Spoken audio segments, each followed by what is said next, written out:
আসসালামু আলাইকুম। আশা করছি সকলে ভালো আছেন। আমি আলহামদুলিল্লাহ ভালো আছি।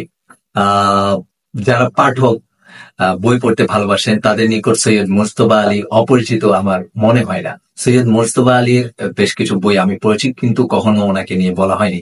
আজকে ওনার দুটি বিষয় নিয়ে একটু বলি। চমৎকার হাস্যরসাত্মক কিন্তু শিক্ষণীয়।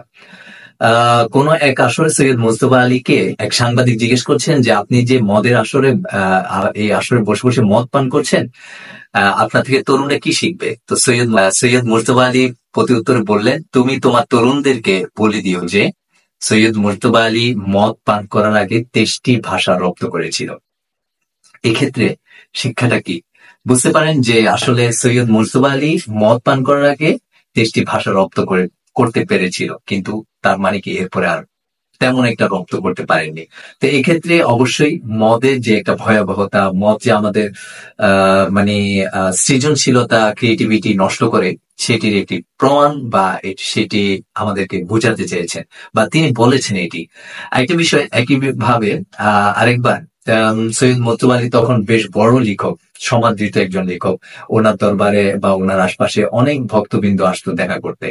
তো এক ভক্ত ওনাকে আহ প্রশ্ন করছিল যে আপনি কোন বই কি পরিস্থিতিতে কি অবস্থায় লিখেছিলেন। তো সৈয়দ মুজতবা আলী বারবার এটা মানে বাদ দিতে চাচ্ছিলেন, অ্যাভয়েড করতে চাচ্ছিলেন, কিন্তু নাছোড়বান্দা ভক্ত তাকে বারবার ডিস্টার্ব করছিল যে আপনাকে বলতে হবে কোন বই কি অবস্থায় লিখছিলেন। তো সৈয়দ মুজতবা আলী তখন প্রত্যুত্তরে বললেন যে দেখো, সুইস গবেষক বা লেখক জন গুস্তাভ তার ডায়েরিতে একটা লেখা লিখে রেখেছিলেন। সেখানে লেখাটা ছিল এমন যে আমাদের সন্তানদেরকে কেউ যদি দেখতে চায়, তাহলে আমরা সন্তানদেরকে দেখাতে পারি ইজিলি, হ্যাঁ। আর কিন্তু সন্তান উৎপাদনের পদ্ধতিটা কি, সেটা কিন্তু আমরা দেখাতে পারি না।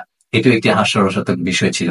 কিন্তু এক্ষেত্রে আপনারা যারা সৈয়দ মুজতবা আলীর বই পড়েন তারা জানেন যে আসলে সৈয়দ মুজতবা আলী কত চমৎকার ভাবে ওনার লেখা সাবলীল ভাবে, চমৎকার ভাবে লিখতেন।